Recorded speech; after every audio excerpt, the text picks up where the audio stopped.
Animé News.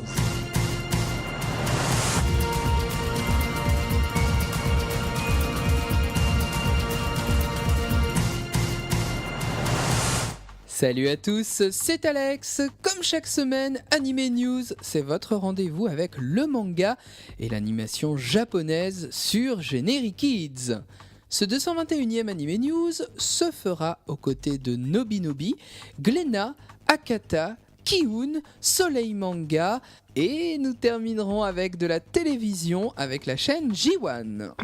Mais pour commencer, une très belle surprise pour les amoureux de cinéma et du studio Ghibli. Le 29 mars à 14h30, au cinéma Utopia de Pontoise, c'est en région parisienne, vous pourrez rencontrer Isao Takahata qui viendra spécialement en France pour présenter son dernier chef-d'œuvre, Le Conte de la princesse Kaguya. Vous vous souvenez, ce film était sorti l'été dernier en France, une très belle occasion de le découvrir ou de le redécouvrir si vous ne le connaissez pas encore, c'est immanquable, c'est une très belle initiative à ne pas rater si vous êtes dans le coin. Pour plus d'informations, donc rendez-vous sur leur site internet www.cinema au pluriel-utopia.org/Saint-Ouen. Et c'est donc au cinéma Utopia de Pontoise, Isao Takahata qui vient présenter Le Conte de la princesse Kaguya.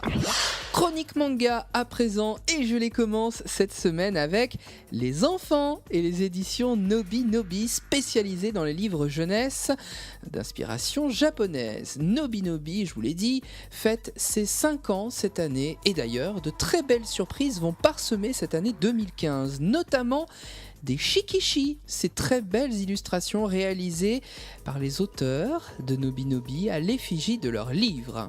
Le premier shikishi concerne le mot qui arrêtera la guerre. C'est Ainley, l'illustratrice du livre, qui a réalisé cette illustration entièrement inédite. Et d'ailleurs, le mot qui arrêtera la guerre sort justement cette semaine, le 26 mars. L'histoire est très belle, elle est signée Audrey Alvette. Ces deux frères talentueux qui sont confrontés à un événement douloureux. L'aîné, Shigeru, doit partir à la guerre pour servir les volontés du daimyo. Afin d'empêcher son départ, il tente de réaliser une prophétie et se lance dans de nombreux origamis dans un temps qui lui est imparti. Le frère cadet, lui, qui s'appelle Sei, est un artiste calligraphe. Il détient peut-être la clé, le mot qui arrêtera la guerre. Cet album illustré allie poésie, délicatesse et humanité. D'une très grande force, il est à découvrir sans faute aux éditions Nobinobi. C'est d'ailleurs à son achat que les libraires participant à l'opération vous offriront le fameux shikishi. Et chez Nobinobi toujours, mais dans un autre registre, Mon corps et ses petits caprices sort également le 26, ça rime en plus. C'est une manière ludique pour les enfants de découvrir leur propre corps. C'est Taro Gomi, un auteur jeunesse très prolifique au Japon, qui signe cet ouvrage au style graphique très décalé, mais très amusant. Retenez Mon corps et ses petits caprices pour les plus petits de vos enfants aux éditions Nobinobi le 26 mars. Passons chez Glénat à présent, et c'est sorti du 18 mars de la semaine dernière. Les pinceaux sont de sortie d'ailleurs, avec les 2 Van Gogh signés par Hozumi. Vous êtes à la fin du 19e siècle, à Paris. Le Van Gogh que vous découvrez très rapidement se prénomme Théodorus. Théo, c'est le frère du célèbre Vincent. Il est vendeur d'art chez Goupil et compagnie et a l'habitude de clients aisés mais conservateurs. Il va s'employer à nécroser le système de l'intérieur en recherchant de nouveaux talents, des artistes novateurs et notamment son propre frère Vincent Van Gogh. Ce manga empreint d'une nostalgie, c'est nous entraîner dans ce microcosme des artistes peintres du 19e siècle à Paris. On côtoie Toulouse-Lautrec, Van Gogh et tout ce beau monde à travers un dessin raffiné et plutôt moderne. Ce one-shot a été primé au Japon. Il a reçu le prix Kono Manga ga Sugoi de 2014. Vous sortirez galvanisé par cette profonde réflexion sur la création et sur l'art. Biographie fictive, savamment écrite, les deux Van Gogh, c'est une promenade dans une galerie mouvementée, foisonnante et créative. Travail forcé et secret pouvant bouleverser leur amitié, voilà ce qui attend Taichi et Tetsuo dans le manoir de Dokuro Marube et dans le tome 6 de La Tour Fantôme aux éditions Glénat. C'est sorti également le 18 mars. Frisson et mystère garantis, La Tour Fantôme, tome 6. Et depuis cette même date, vous pouvez découvrir le premier tome d'un manga de Seita Horio.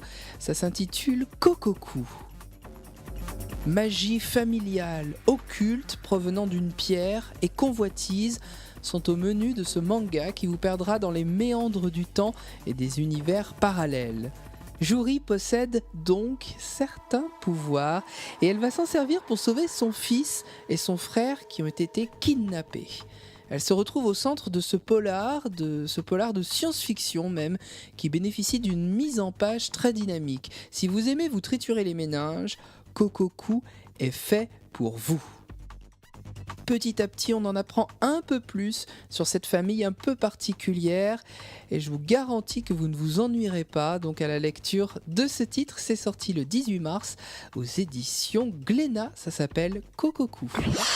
À la vôtre, Les Gouttes de Dieu, tome 36, sorti lui aussi le 18 mars, nous entraîne en Espagne avec un set à boire chez soi.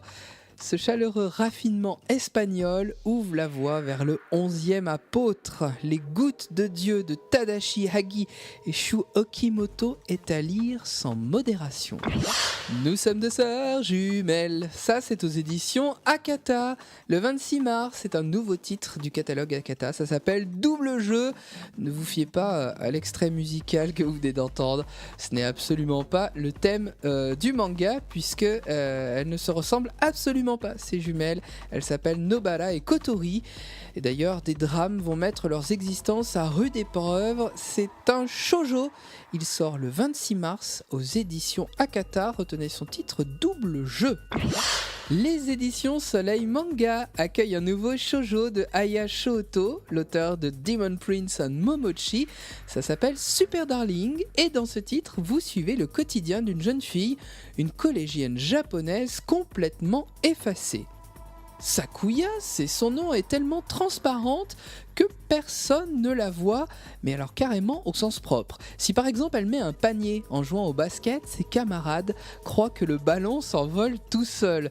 Vous l'aurez compris, ce shoujo est surréaliste et c'est ce qui le rend vraiment délirant et complètement loufoque. La jeune fille va se rendre sous un cerisier qui a plus de 10 000 ans et elle voit débouler dans sa vie 4 garçons, tous plus beaux, talentueux et convoités les uns que les autres. 4 prétendants pour une fille transparente, la chance semble tourner. Mais attention, elle va devoir tous les fréquenter sous peine d'une terrible malédiction. Super Darling tome 1, c'est donc aux éditions Manga, c'est disponible depuis le 11 mars, c'est très sympa, je vous le conseille, passez un bon moment, c'est léger, c'est du shoujo, ça s'appelle Super Darling. Amoureux d'histoire, amoureux de romance, Ki-hoon va encore vous gâter. Après Cesare Borgia et Hannibal avec Ad Astra, l'éditeur nous entraîne cette fois-ci en Grande-Bretagne, dans la grande histoire. Le 26 mars sortira en effet le Requiem du Roi des Roses, signé par Aya Kano. L'auteur du célèbre manga Ottoman se réapproprie et met en scène ce drame shakespearien dédié à Richard III. L'Angleterre se déchire dans la haine des York et des Lancaster sous le trait shoujo et subtilement royal de Aya Kano. Attention, c'est le 26 mars que vous pourrez retrouver donc le Requiem du Roi des Roses. J'aimerais vous parler à présent de la chaîne J1. J'ai le plaisir de vous annoncer que la semaine prochaine, du 30 mars au 5 avril, je serai l'invité du Toku Show de la chaîne J1. C'est diffusé du lundi au vendredi à 10h du matin, 13h10, 14h55, 16h10 et minuit 30. donc tout au long de la journée et chaque jour, pendant 10 minutes, aux côtés de Guillaume d'Horizon, nous accueillerons un invité, un artiste en relation avec le dessin animé japonais, avec le manga. Parmi mes invités, donc, Gérald Hori, l'auteur du drama Dragon Blue, auquel a participé le compositeur Seiji Yokoyama, le compositeur des musiques de Senseiya. Il y aura aussi Elsa Brands, l'auteur du manga français Save Me Pity, délirante Elsa Brands. Il y aura aussi Ludo Kiba, spécialiste en cosplay, toku et sentai. Il y aura l'immense Jean-Marc Pantier, l'adaptateur et directeur de doublage de nombreux films du studio Ghibli. Et enfin, la très très célèbre et chaleureuse Claude Lombard, interprète de très nombreux génériques de dessins animés. Elle sera accompagnée de Samuel Cohen. La totalité des 50 minutes sera rediffusée le week-end du 4 et 5 avril. Rendez-vous donc sur J1 avec Guillaume d'Horizon pour le Toku Show, semaine donc du 30 mars au 5 avril. Et je finis cette Anime News de 121 toujours avec J1 qui nous fait l'immense plaisir de diffuser l'excellente série Kids on the Slope. Adolescence et jazz forment un mélange délicieusement mélancolique dans cette série. Nous sommes dans les 60s, nous sommes au Japon, dans un lycée où le jeune Kaoru va enfin s'ouvrir aux autres à travers le jazz et grâce à un ami qui est au départ peu fréquentable. L'excellence est poussée à son paroxysme lorsqu'on sait qui a œuvré sur cette série, le duo réalisateur et compositeur que formaient donc Shinichiro Watanabe et Yoko Kanno pour Cowboy Bebop. Ce duo est reformé. Il y a aussi bien sûr l'excellent Nobuteru Yuuki, le character designer des Chroniques de la guerre de Lodos. C'est lui qui signe aussi le chara design de la série. Une belle immersion donc dans le Japon des années 60 et son ambiance lycée jazzy. Kids on the Slope est une série découverte en 2012 en simulcast via D-BEX. Elle est ensuite sortie en vidéo. Les 12 épisodes donc de la série vous donnent rendez-vous à partir du 23 mars, du lundi au vendredi à 19h20 sur J1. Ne la manquez pas.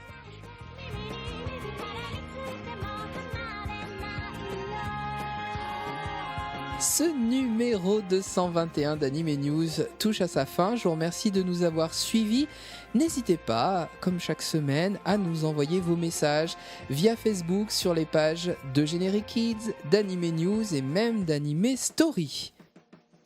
Les replays vidéo sont à votre disposition. Ils sont relayés chaque semaine par le site sun-up, sun-up.fr, le site des passionnés du Japon. Merci à eux de le relayer. Et puis, le second rendez-vous animation japonaise de la semaine sur Générique Kids, c'est avec Anime Story.